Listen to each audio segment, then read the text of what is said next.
हुपरी इथल्या कल्लापन्ना आवाडे जवाहर शेतकरी सहकारी साखर कारखान्याची 36वी वार्षिक सर्वसाधारण सभा कारखानास्थळी संस्थापक अध्यक्ष कल्लापन्ना आवाडे यांच्या अध्यक्षतेखाली आयोजित करण्यात आली होती। यावेळी बोलताना प्रकाश आवाडे यांनी गत साली कारखाना लवकर सुरू झाला नाही, त्यामुळे कारखान्याचं नुकसान झाल्याचं सांगितलं।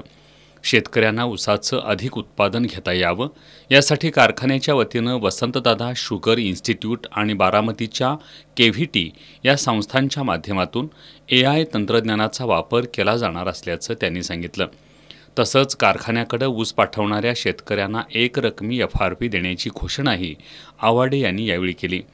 कारखान्याचे कार्यकारी संचालक मनोहर जोशी यांनी विषयपत्रिकेचं वाचन केलं। सर्वच विषयांना उपस्थित सभासदांनी एकमतानं मंजुरी दिली।